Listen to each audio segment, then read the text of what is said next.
It was a beautiful day for Sunday afternoon football. The Pittsburgh Steelers were taking on the Denver Broncos in the AFC Wild Card playoff game that January 8, 2012. 57-year-old Thomas Gross had turned on the television to catch the game at the home of his mother, 78-year-old Ina Gross, who lived in Lakewood Ranch, Florida. Thomas had been visiting his mother from out of the country to attend an award ceremony for his late father, who was a renowned physician. He had a scheduled flight out of the Sunshine State the next morning, so he and his mother had a nice little night planned. The Broncos were up 20-6 entering the third quarter when Thomas and Ina left the home to see a movie at roughly 6:30 p.m. at a cinema nearby. They got back home at around 9 p.m. Thomas reheated chili for his mother for dinner, and they each took up a couch in the living room to watch Ina's favorite show, The Good Wife, before winding down for the night. The next morning, at around 5:30 a.m., Thomas said he woke up in a panic. His mother was supposed to wake him up at 3:45 a.m. to catch his flight out of Tampa International. He said he walked around the house looking for her, until he came upon the garage. 911, what is your emergency? My mother's dead. Your mother's dead? My mother's dead. Are you with your mom? Yeah, I'm looking at her. Okay, how old is your mom? 79. She's murdered. She's murdered? Murdered. She was murdered. Okay. Can you call the police or the ambulance or whatever? I don't know what. Yes, we're going to get you. Stay on the line with me, okay? Okay. Her name is Ina Gross. Okay, are you sure she's dead? No, I'm not. I don't know. I don't know. Is there a defibrillator available? No. She's murdered. There's blood. Okay. There's a knife. I'm full of blood and I'm not. Ma'am. No, you said ma'am 5 times. I'm a man. I'm a sir. Okay, sir. Is she awake? No. Is she breathing? I don't think so. Can you check? I'm looking at her. I don't see her chest coming up. Sir, the paramedics are on the way, okay? I want you to stay on the line. Are you right by her? I'm right by her. Okay. She's full of blood. I understand. Lay her flat on her back. She's on her back. On the ground and remove any pillows. She's supposed to get me up. I'm supposed to go to the airport. Okay, are the pillows away from pillows? There are no pillows. She's in the garage by the car. Okay, I need you to kneel next to her and look into her mouth for any food or vomit. I don't know. I don't see anything. I don't know. There's nothing in her mouth? She's not breathing at all? No, she's dead, I think. Please call. Please send somebody. They're on their way, ma'am. Sir. What? Do I sound like a woman? I guess I do. What I want you to do is place your hand on her forehead and your other hand under her neck, and tilt her head back, and put your ear next to her mouth, and tell me if you hear any breathing. She's all cut up. She's been stabbed. I'm checking. I think she's dead. I don't know. The dispatcher guides him through CPR. 1, 2, 3. Oh, I'm breaking her ribs. I can hear it. Okay, don't push that hard then. Oh, Jesus Christ. Okay, I'll do it again. I can't do this. A little bit more. She's dead, ma'am. She's dead. She's so dead. Are you sure? Oh, God, yes. Oh, God. Our dog is licking up her blood on the floor. She was supposed to get me up. She was in the garage, and the front door was open. The front door was already open. Look around. No one's in the house? It's just me and Nikki. When paramedics and police arrived at 11019 Hyacinth Place, they were greeted at the front door by a shirtless Thomas with blood on his hands and pants. He opened the garage door and guided them inside, where they saw Ina laying next to her blue Honda CR-V in the garage with a 10-inch cheese knife belonging to a block set in her kitchen next to her head. She had been wearing the same jeans and sweatshirt as when she left the movie theater the night before. She also still had her watch and ring on, and her purse was still in the home. She was found draped in a green towel with pieces of a shoe rack nearby. Ina had been stabbed and slashed in the neck at least 8 times, which ended up being her cause of death, according to the medical examiner. There were 2 blood pools in the garage, suggesting that she had been dragged. Crime scene technicians combed through the home, lifting fingerprints and DNA from various places and copying the hard drives of the computers found inside. When they looked inside Ina's car, they noticed there was vomit belonging to Ina in the cup holders and in the passenger's seat. While crime scene technicians noticed there were no signs of forced entry, there were some important observations. Inside the home, Thomas had told dispatchers that he found the front door open a couple of inches. Investigators also found the lanai door was unlocked. Ina's bed in the master bedroom had not a wrinkle on it, suggesting she didn't sleep on her bed the night before. In the northwest bedroom where Thomas was staying, there were Cheerios strewn on the floor. Outside the home, there was also a fresh footprint in the yard. One neighbor recalled hearing Ina's lanai door open and shut sometime during the night, followed shortly by Ina's side garage door opening and shutting. Further complicating matters was that when investigators came upon the scene, Ina's dog Nikki had been roaming inside, possibly corrupting evidence. Making their task more difficult was the fact that several possibly important fingerprints collected at the scene were determined to have no value. There was blood going into the kitchen, around the center island, and near the sink. There was blood in a bathroom, on the dining room floor, and on the laundry room door to the garage. Overall, the blood evidence was concentrated inside the four corners of the home. There was no blood found on the exterior of the home, no blood on the walkway leading up to the front door, and no blood on the driveway. Thomas was assisting investigators. He said he went to bed at 11 p.m. the night before, but heard what he thought was his mother puttering about during the night, which he said he didn't think much of because that's what she often did. He told them that his mother was supposed to wake him at around 3:45 a.m. for a flight he needed to catch out of Tampa International Airport to New York for a business meeting. He would then take a flight out from there to Israel, where he lived since 1982. But when he woke up at around 5:30 a.m. and realized he overslept, he went to his mother's bedroom and then to other rooms only to come upon her body through the screen door. It was 10 minutes between when he said he woke up and when he made the 911 call. Ina had been living alone in her home after her husband of 58 years, Samuel, died in August 2010. The pair had moved into the well-to-do Riverwalk Hammock subdivision in May 2004 and were active in Democratic Party activities, lobbying for affordable health care, and on issues affecting minorities and the homeless, according to the Herald Tribune.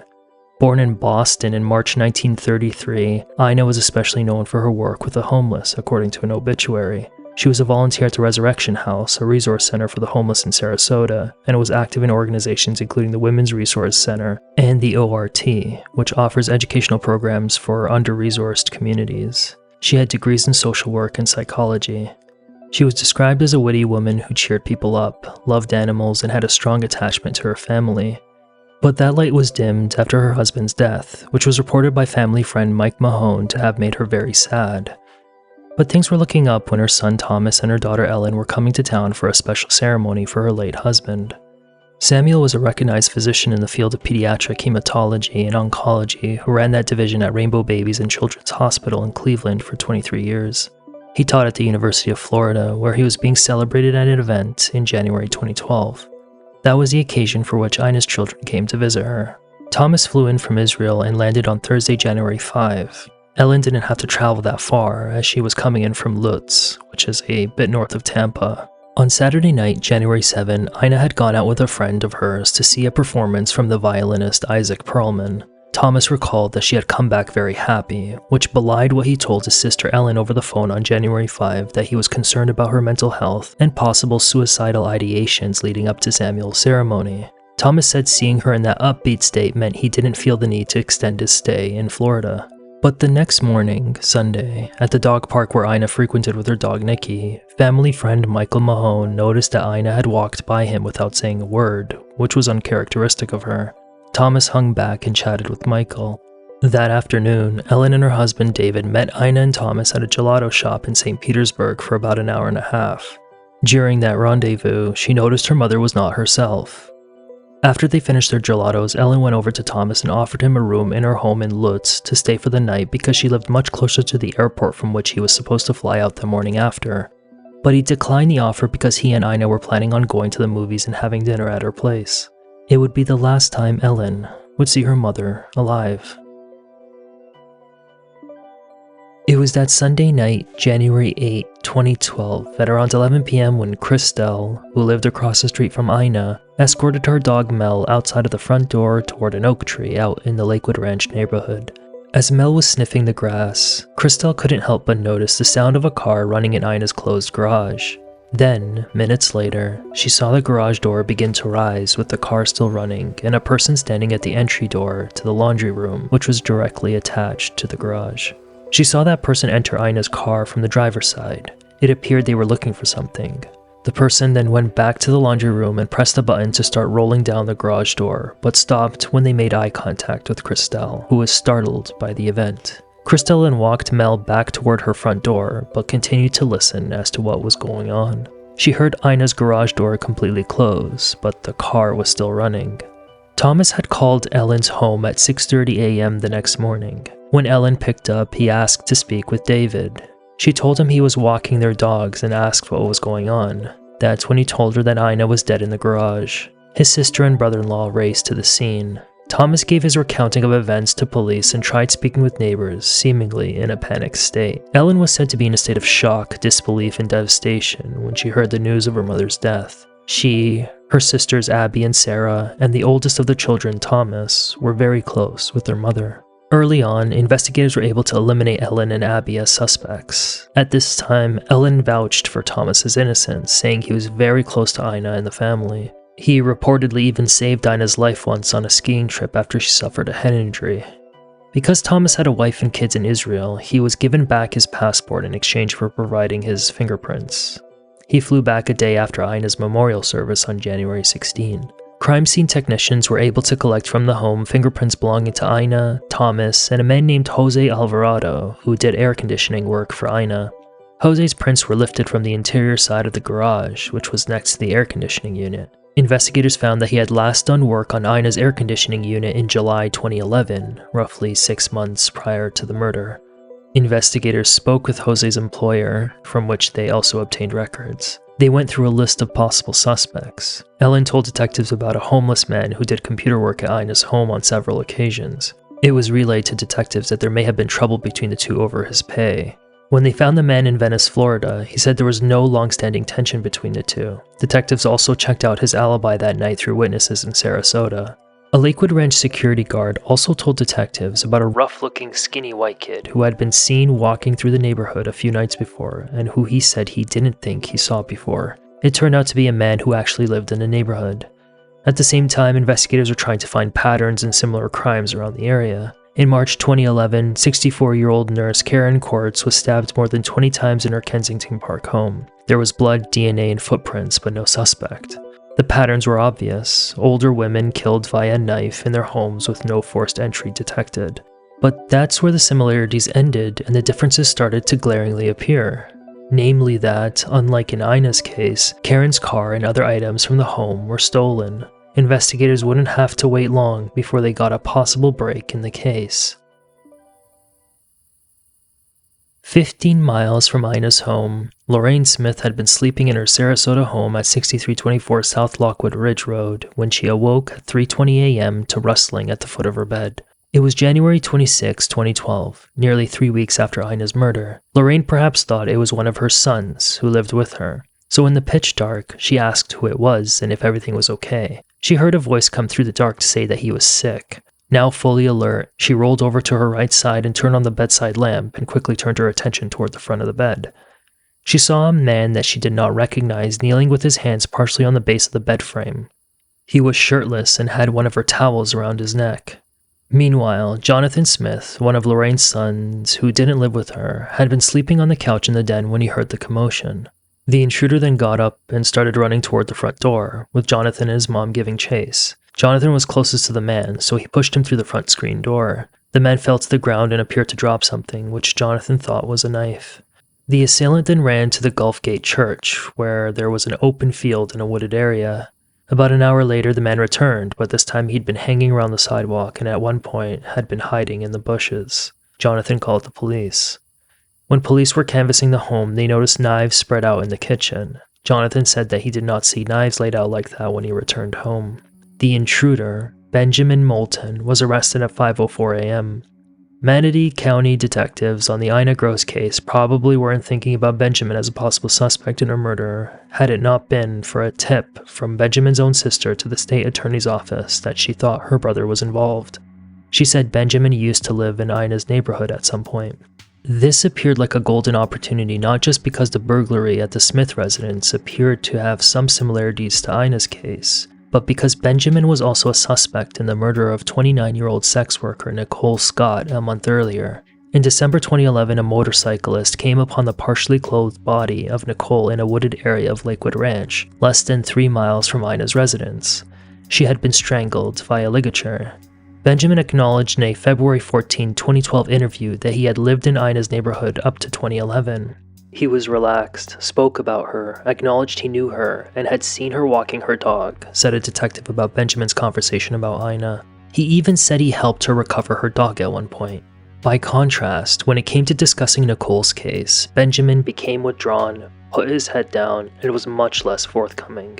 His demeanor was enough to sideline him as a suspect in Ina's case, and they simply didn't have enough evidence he was involved in Nicole's murder. He also refused to provide a DNA sample. Investigators at this point had to have been feeling the heat of the pressure to figure something out before the case officially went cold. Then, less than a month later, on March 8, a break hit their desks. It was Ina's toxicology report. There is a rhythm to life. We sleep at night and wake in the morning. It's this sleep cycle that helps keep us in a healthy balance. But for millions of Americans, sleep doesn't always come easy. Ambien is the brand name for a sedative hypnotic drug called Zolpidem. 554 nanograms per milliliter of the sleep aid was found in Ina's system, an abnormally high concentration that rises to the level of an overdose. For perspective, typical concentrations in post-mortem blood may range from 25 to 100 nanograms, according to the medical examiner. With that amount, the victim would become unconscious between 30 minutes and an hour, according to an expert who testified in the case. Investigators needed to find out why, so they checked in with her primary care physician, Dr. Harris, who had been Ina's doctor between 2008 and 2012. Dr. Harris said he at one point prescribed meds to Ina for heartburn and hypothyroidism, but never Ambien or Zolpidem. So from where did Ina get the Ambien was a question for investigators. At the same time, strange eyewitness accounts had been emerging. At Ina's funeral, Thomas was noticeably upbeat, which was evident in his eulogy. People around him remarked that they didn't see him cry once since her death. Sarah Newman, a family friend, recalled that she and her sister Julia were giving Thomas a back rub in Sarah's office before the funeral when Thomas made a strange comment about his experience speaking with police. He said something along the lines of, "It's easy to deceive the police, so long as you keep your story straight." Ellen had been in the room answering Facebook messages. When Thomas was staying at Ellen's house on the night of the murder, Ellen and David recalled Thomas inquiring about whether his life insurance policy would pay out to his beneficiaries if he was given the death penalty and executed. He also asked Ellen to loan him $25,000 for a defense attorney, as he felt investigators were hounding him. Furthermore, at the gelato date that Sunday afternoon, Ellen and David noticed Ina and Thomas were being distant with each other. Ina seemed irritated and snappy with Tom, and Tom appeared angry, Ellen recalled.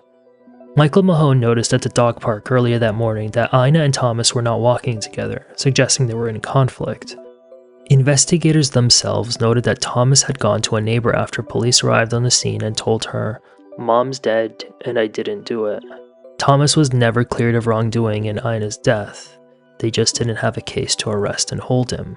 But he was still a suspect, which meant Ina's estate, worth a cool $4.8 million, was locked up because Thomas was listed as a beneficiary for a third of that estate, with Ellen and Abby getting the other portions and Sarah being supported by her siblings.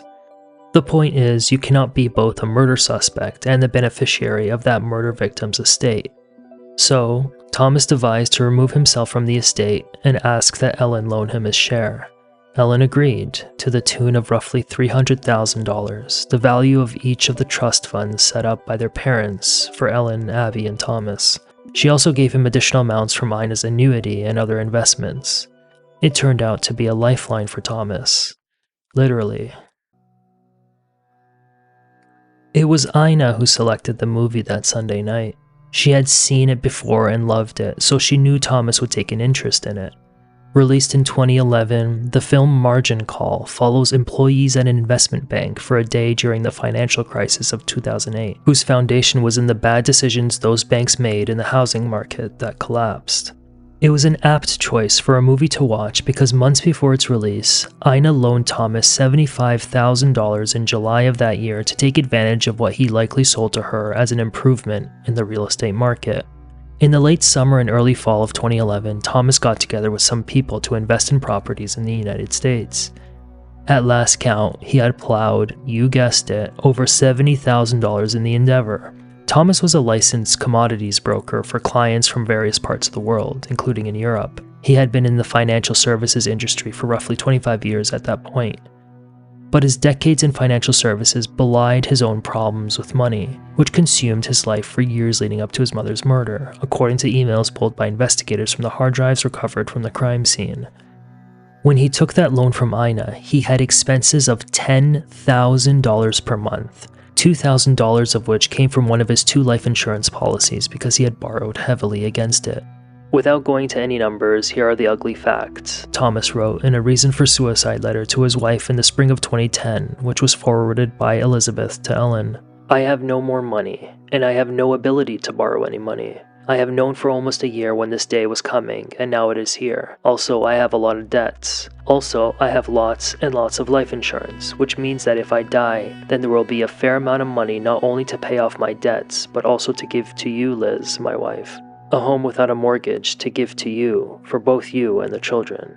Were the policy to collapse, then A, I would no longer have lots and lots of life insurance, and therefore I wouldn't be able to provide for my loved ones. And B, the collapse of the policy would result in about a $240,000 non-cash capital gain, which means about a $60,000 tax burden or more to the government. I don't have $60,000 and clearly the government would attempt to take my apartment and my car and whatever. So the financial decision is clear. Either I remain alive and the policy collapses so that there is much less money available if, when I should pass away, and there is the risk that we will lose our apartment, or I do what I'm supposed to do, which is to provide for my loved ones. Unfortunately for me, providing for you requires my death. I don't like this fact, but it is inescapable. Between 2009 and 2011, Thomas borrowed $154,000 from his parents, including asking for $20,000 to purchase an apartment in Israel. By 2011, Ina had advanced to him more than $500,000 from his inheritance. He said he had been paying interest to her.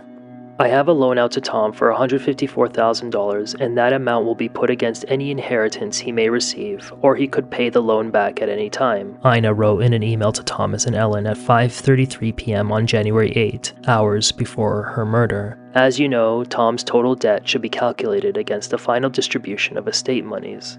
This kind of email was not new. Ina would send an update about her estate matters to her children every 3 months to keep her beneficiaries abreast of the estate situation, presumably in the event of her sudden death.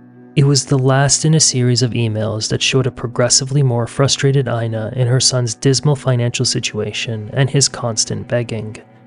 Tom, it is so painful for me to see you in a terrible bind, and it is even more painful to know in my heart that I cannot go on supporting your financial needs, Ina wrote in an April 2010 email to him around the same time as his suicide note. You have had a difficult time making a living, and we have shared your misery so many times. In a similar email in June 2011, Ina wrote to him, I wonder how this happened to my children. Your father assumed that you would, of all the children, be capable of always taking care of yourself. One thing I do know is that at some point children must assume responsibility for their financial lives.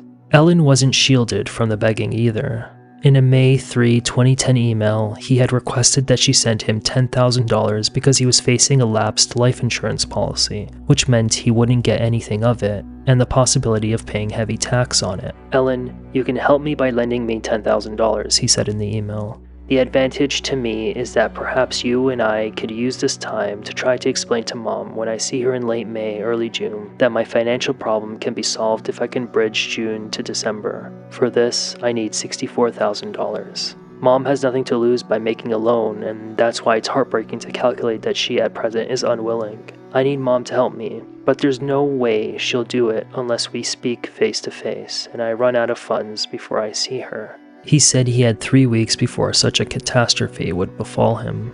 Ellen eventually loaned him $4,000 for the ordeal, which he said he eventually paid back. Thomas's income was described by his sisters as feast or famine because he simply lived beyond his means most of the time.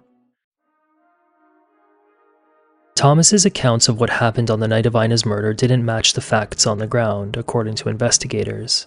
In a formal statement given to police that night, he said he went to bed at 10:45 p.m., but neighbor Christelle confirmed with police that she saw Thomas in the garage with the car running between 10:30 and 11 p.m. when she took her dog Mel for a walk.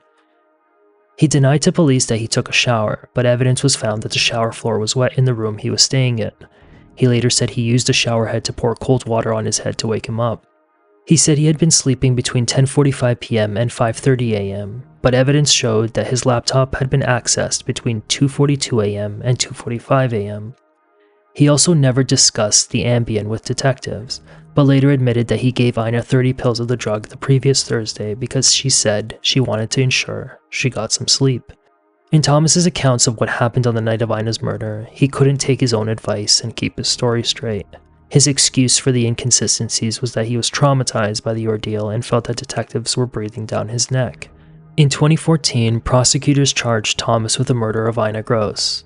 Because he was in Israel at the time, extradition proceedings had to be undertaken to get him back to Florida. Prosecutors theorized that the following happened that night. Thomas wanted immediate access to his portion of Ina's estate, estimated at around $1.6 million, to get him out of the financial mess of his own making, and to which he couldn't figure himself out of despite thousands of dollars in familial assistance. When Ina sent the estate update email that evening, outlining how much he owed, it may have tipped him over the edge of restraint. Prosecutors argued the premeditation likely happened in Israel, from where he brought far more Ambien than he needed for a 4-day stay in Florida. After coming home from the movie theater, it was Thomas who reheated the chili. Prosecutors argued he crushed Ambien tablets into the chili and served it to his mother. At some point, he sprinkled Cheerios in his room to keep the dog distracted. After Ina was knocked out, he picked her up and put her in the driver's seat of her car, hence why his fingerprints were all over it. He turned on the car and closed the garage door in hopes that she would die of carbon monoxide poisoning. By telling Ellen that Ina was having suicidal ideations on Thursday, he was hoping to plant the seed that Ina didn't want to live anymore in light of her husband's passing. What he didn't expect was that his plan A for murder staged as a suicide would fail. Ina regained consciousness and then began throwing up the chili in the car, which reduced the zolpidem levels in her system. She stumbled out of the car. After realizing his blunder and knowing that his mother would never forgive him for the attempt, he grabbed a 10-inch cheese knife from a block set and began hacking at her neck. Ina had defensive wounds on her hands. His excuse for how his fingerprints got on the knife was that he felt compelled to pull it out of her throat when he found her. He then needed to create the atmosphere for neighbors that there was a possible burglary. He doesn't rummage through the house because then detectives would question how he didn't wake up. So he makes lots of noise outside of the house that the neighbors could hear. Thomas's defense took the position that the investigative work was not great. They argued DNA swabs were not taken in certain key areas of the house and that some swabs had no value. There was no blood of Ina's found in his bathroom drain or anywhere in his room, including on the laptop he used at 2:40 in the morning. The blood in the home, they said, can be attributed to Ina's dog being able to roam around. They also argued that the fresh shoe print in the yard was not tested against suspects, including the lawn maintenance person. They also challenged the state's claim that Thomas didn't actually perform CPR on Ina, referencing the medical examiner's testimony that the scene was not inconsistent with CPR being done. On the high levels of Ambien in Ina's system, they argued that she could have had poor liver and kidney function to process the doses, thus making it appear like there was substantially more Ambien than normal. The defense also found the elimination of Benjamin Moulton as a suspect was done way too prematurely. Thomas took the stand in his defense. He said his mother asked him that night to get recyclables from the car, which was when he made eye contact with Christelle. He said he waved at her, but Christelle said he did not. He denied the carbon monoxide theory by saying his mother's car is a newer model that protects against that. He said the suicide-leading letter he sent to his wife exaggerated his circumstances and that he wasn't actually suicidal. He said he had options of last resort for resolving his financial woes, including dipping into the collateral he had put up to be a broker, which was worth a little bit more than $50,000, selling his apartment in Israel, worth a little bit more than $250,000 after the mortgage, or selling his stake in the property investment pool, which was worth over $70,000. But prosecutors punctuated their case by making several unavoidable observations. First, neighbors said they did not hear the bark of Ina's dog, who was overly protective of his owner, suggesting that it was unlikely a stranger who killed her. And, what are the odds that a phantom burglar would pick the one time that he's visiting, which rarely happens? What are the odds the burglar comes in and he never hears it? What are the odds that Nikki never barked? What are the odds that the one night the burglar enters the house, It just happens to be the same night Ina Gross is 5 to 10 times the normal level of Ambien in her system. Astronomical. What are the odds that the night the burglar enters her house that her son is seen by the neighbor in the garage putting the garage door up and down with the engine running? What are the odds the burglar takes nothing, ignores her purse so close to the knife he uses to kill her, the jewelry on her body, and that the person who would actually benefit from his mother's death financially just happens to be in that same house? How miserably unfortunate for him. There are no mitigating circumstances in this case. He was just a man who lived continually beyond his means and didn't want to wait for a 78-year-old woman to die to collect his share of her estate.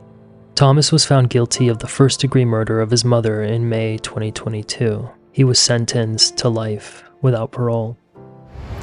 Relief and happiness and the understanding that finally my mother has received the justice that she deserves. The justice that all who cared about my mother are delighted to have learned about today. It turned out that Thomas had another gripe against his mother, her alleged treatment of his wife, Elizabeth. I allowed Mom to be cruel and unfriendly to treat Liz as an outsider, Thomas said in a September 17, 2012 email to Ellen. I allowed Mom to do this almost from the beginning. This being said, my mistake, my great mistake, and perhaps Dad's great mistake as well, was letting Mom know that she could go about being unpleasant and difficult and verbally unkind, and that subsequent to these outbursts of anger, that everything could be business as usual. In retrospect, I think that Dad's error was to fail to let Mom know that unacceptable and vitriolic behavior were indeed unacceptable in the literal sense of the word, i.e., that unacceptable things would not be accepted, and that there would be no business as usual following unacceptable outbursts. Unfortunately, Mom never did, and one of the reasons that she never did is that she was never told by Dad or by me what red lines she simply cannot pass, and at the same time expect that subsequent to this all will be forgiven and forgotten. We should have told Mom this. Mom was also ice cold to Liz. Mom did not treat Liz with love and decorum while things reached the bad point last summer, and then the breaking point in November in Israel. Referencing Ina's visit. Ellen had grown suspicious of Thomas in light of his demeanor and the comments he had been making in the aftermath of Ina's death. She filed a civil suit against him in 2013, alleging it was him who caused the death of their mother and he wasn't paying back loans she gave him, according to the Tampa Tribune. I will never be able to forgive him, Ellen said of her brother, according to the Bradenton Herald newspaper. I hope that at some point in his life he can address his own demons, and I don't think that is going to change anything, but at some point he needs to face reality. Also remember that alleged comment Thomas made about how it's easy to deceive police if you keep your story straight? Apparently, there was more to it, but his defense team was granted a motion to block the extra bit from making it to trial because they feared the jury would make a decision based on it. In its full context, it allegedly went something like this. It's easy to deceive police. All you have to do is keep your story straight. I can see why, black people would have difficulty doing it because they're not as smart. But I am smart, so I could do it. As for Benjamin Moulton, the guy who was suspected of having something to do with the murder of Nicole Scott and Ina Gross, in September 2021, he walked into the Manatee County Sheriff's Office and told officials he, indeed, did kill Nicole Scott a decade earlier. The reason he was coming to them now was for religious reasons. He became a Jehovah's Witness.